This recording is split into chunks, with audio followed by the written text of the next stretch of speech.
The city outside shimmered like a sea of fractured diamonds, neon lights bleeding through the floor-to-ceiling windows of Adrian's luxurious apartment. The hum of late-night traffic and distant sirens created a muted symphony against the quiet intensity of the room. Inside, the air was thick with Clara's perfume, a mix of jasmine and something darker, more intoxicating, mingling with the faint scent of expensive champagne that clung to the sheets. Adrian's heart pounded, not from passion alone, but from a cocktail of exhilaration and a thread of unease he refused to acknowledge. Clara leaned against the headboard, her gaze both daring and calculating. "You know," she purred, brushing a strand of hair behind her ear, "we could make this permanent. No more hiding. Just us." Her words carried the kind of temptation that made the world outside cease to exist for a moment, drawing him closer to the thrill of forbidden indulgence. Adrian's lips curled into a half-smile, half-guilt-ridden response. Part of him thrilled at her audacity, at the intoxicating freedom of desire without consequences. Yet, buried deep under the thrill, a small, insistent voice whispered, a fragment of Isabella's memory, her laugh from last Tuesday, the quiet way she had touched his hand over dinner. He shoved it aside, unwilling to ruin this carefully constructed escape. He sipped his drink slowly, feeling the cold champagne slide down his throat, a fleeting satisfaction that could never fill the emptiness gnawing at his chest. His mind drifted, a dangerous orbit between pleasure and conscience. Adrian knew, in fleeting moments of clarity, that this exhilaration was shallow, addictive, yes, but temporary. The room's shadows stretched long across the walls, as if to echo his inner conflict, a silent judgment in darkness. A sudden buzz on the nightstand jerked him from his reverie. A subtle text notification from an unknown number flashed on the screen. Adrian's eyes flicked to it, curiosity mixing with irritation. He ignored it. Whatever it was could wait. There were no consequences in this moment, only desire. Or so he thought. With a sigh, he rose, straightening his suit jacket, his movements sharp and practiced. He left Clara's apartment with the night pressing against his back, cold and unrelenting. Every step carried a tension he did not fully understand yet, a prelude to a reckoning he could neither see nor escape. Adrian stepped into the streets, unaware that the choices made in this fleeting night of thrill had already begun their irreversible, haunting journey. The mansion was quiet, oppressively so. Adrian stepped through the front door, the click of his heels against the marble floors echoing like a drumbeat in the empty halls.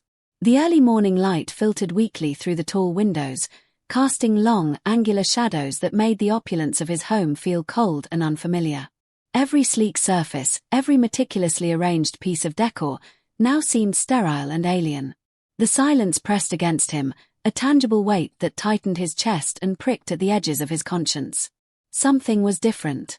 The curtains, which he remembered drawing with precision the night before, hung slightly askew. A faint scent lingered in the air, soft, floral, unmistakably not Clara's. His heart began to race, a low thrum of unease crawling up his spine. Each step toward the bedroom felt heavier than the last, as though the house itself were warning him. Then his eyes caught it. A glint of light on the side table, small, yet impossible to ignore. Adrian's stomach clenched. He froze mid-step, the champagne from the previous night now feeling like a distant memory. There, placed delicately on the polished wood, were Isabella's diamond earrings, their facets catching the pale light and scattering it across the walls. Next to them lay a folded note, crisp and pristine, the handwriting immediately recognizable. Dread surged through him like a tidal wave. His fingers trembled as he reached for the earrings, but his gaze was fixed on the note. The letters danced before his eyes as he read, each word searing him deeper than the last. Farewell. Heartbreak. Independence. Each phrase hit like a hammer, the subtle elegance of her script emphasizing the calm, deliberate weight of her decision. Hope battled panic in his chest. Could it be a cruel joke? A test? A misdirection? But the clarity of her words left no room for doubt. Adrian's mind raced, circling memories of neglected anniversaries, dismissive comments, and fleeting moments of thoughtless indifference. Guilt transformed into frantic anxiety, gripping him with an almost physical force. He sank to the edge of the nearest chair, clutching the earrings in one hand, the note in the other. His breathing was shallow, erratic, as if the world itself had shifted beneath him. Every heartbeat reminded him of the irrevocable truth: the woman he loved and had betrayed was leaving, and he was powerless to stop it. The mansion, once a sanctuary of control and luxury, now felt like a cage of his own making, and the cost of his choices pressed down like an unyielding weight. Adrian's mind raced as he tore through his mansion, searching for anything that could hint at Isabella's whereabouts.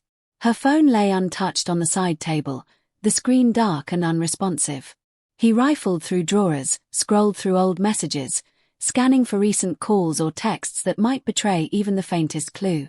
His pulse quickened with every unanswered call, every silent notification, each one echoing in his head like a hammer striking against the walls of his sanity. Panic, sharp and unrelenting, clawed at him, making his chest tight and his breath shallow. Unable to remain confined, Adrian jumped into his sleek black sedan, rain beginning to drizzle against the windshield, washing the city in a hazy blur of light. The streets reflected neon signs like fractured memories, smearing in streaks of red, blue, and gold. He drove aimlessly, passing cafes they had frequented, boutique shops she had lingered in, and the park where they had once laughed in the golden sunlight. Everywhere he turned, her absence pressed down on him, heavy and suffocating. Flashbacks intruded relentlessly. Missed anniversaries he had shrugged off, dismissive words that now cut like knives, and quiet moments of intimacy he had failed to cherish. Her laughter, once a melody he took for granted, haunted him now, reverberating with a painful clarity. The memory of her delicate touch, the warmth of her hand in his, the subtle brush of her hair across his cheek, each recollection a reminder of how profoundly he had failed her. Even in his frantic search, small traces of Isabella lingered. A scarf caught on a cafe chair, a partially read book left on a park bench, a jewelry box opened but untouched. Each sign teased him, tantalizingly close yet maddeningly out of reach. His desperation mounted with every dead end. The city felt infinite and indifferent, a maze he could not navigate. Hours passed, or was it minutes? Time had lost meaning. The earrings burned against his pocket as he gripped them tightly, their cold facets a stark reminder of his guilt and the love he had squandered. Every heartbeat echoed in his skull, amplifying the weight of failure pressing on his chest. Adrian's obsession shifted entirely from Clara to finding Isabella, not to reclaim her, but simply to know she was safe, to feel some tether to the woman who had slipped through his fingers.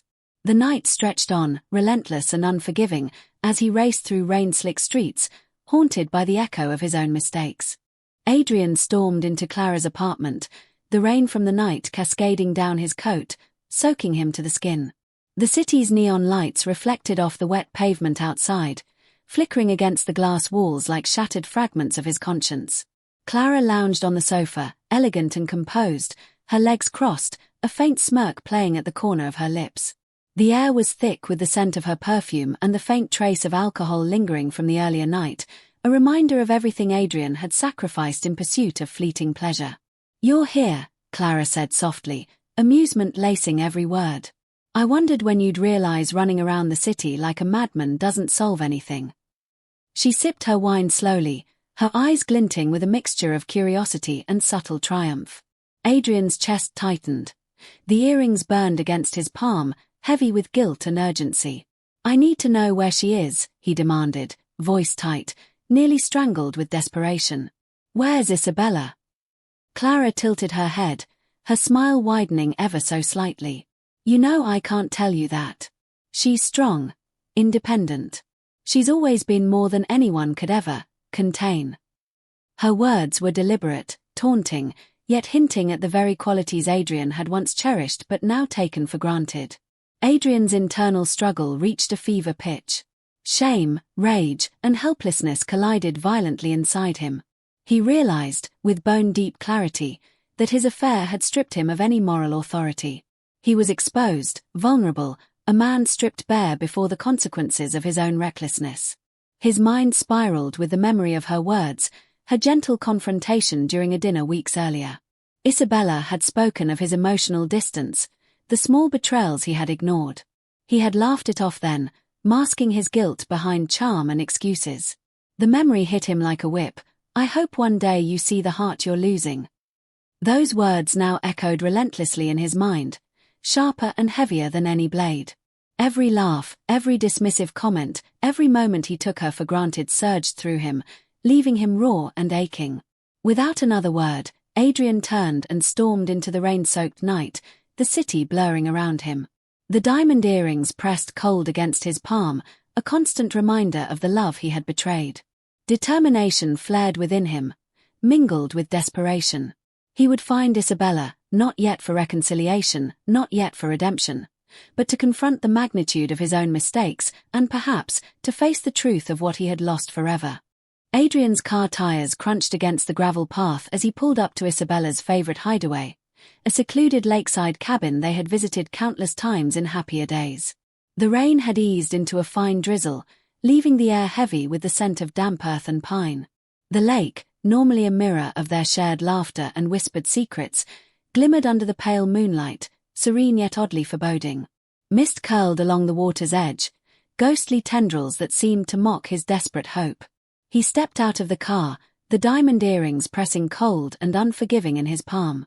Every step toward the cabin made his chest tighter, each heartbeat pounding in tandem with the fear building in his stomach. The door, slightly ajar, creaked as he pushed it open, and his eyes scanned the familiar interior.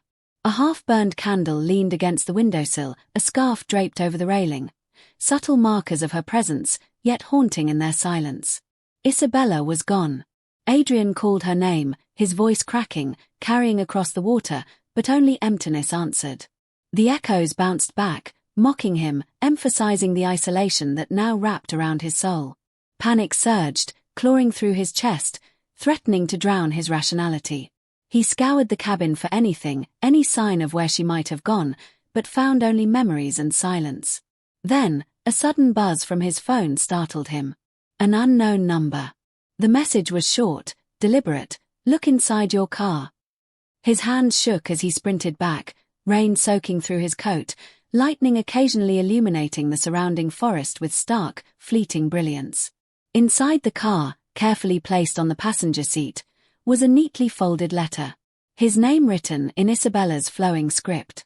His breath caught as he unfolded it, reading her words slowly, savoring and dreading each one.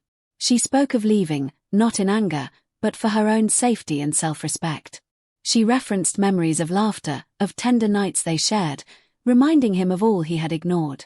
She urged him to reflect, to understand his mistakes, not to chase recklessly or plead for what she could no longer give. Tears mingled with the rain streaming down his face as Adrian clutched the earrings tightly. The cold metal pressed reminders of betrayal against his palm, each glint reflecting the magnitude of his loss. The suspense lingered like a shadow over the lake. Isabella's exact whereabouts remained a mystery, and with it, the fragile hope of reconciliation. Adrian's heart ached with the painful awareness that some mistakes could never be undone, that love, once broken, carried consequences heavier than any storm. Adrian returned to his mansion in near silence, the vast halls stretching around him like a mausoleum of his own choices. The polished marble floors reflected the dim light from the crystal chandeliers, but instead of comfort, the familiar grandeur now felt hollow, oppressive. Every luxury, the sleek leather furniture, the gleaming art pieces, the pristine decor, mocked him, reminding him that wealth could never repair the wounds he had inflicted. He moved through the rooms as if treading on fragile glass, each step echoing in the emptiness, emphasizing the void Isabella's absence had left behind. His mind wandered, unbidden, to the events that had led him here. Clara's apartment, warm and intoxicating, a place of forbidden thrill that had promised escape yet delivered only guilt. Isabella's laughter, so full of life and subtle affection, haunted him more vividly than any present sound. The stolen moments, the tender touches he had brushed aside or ignored, now replayed relentlessly, each one a piercing reminder of what he had lost. He felt the weight of every careless word, every absence in time she had needed him, pressing down with crushing intensity. Adrian sank into a chair in his study, his hands still trembling slightly, and allowed himself to stare at the diamond earrings on the table. They glimmered under the soft lamplight, tiny shards of brilliance that felt like silent judges, accusing and unwavering. He reached out, fingertips brushing their cold, hard surface, and shivered at the contrast between their beauty and the pain they symbolized.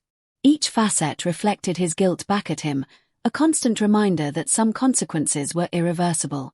He thought of Isabella's note, of her calm, deliberate farewell. Her absence was a silence louder than any words. Her location, her fate, remained unknown, leaving a tension that refused to dissipate. Adrian's chest tightened, both with despair and the faint stirrings of understanding.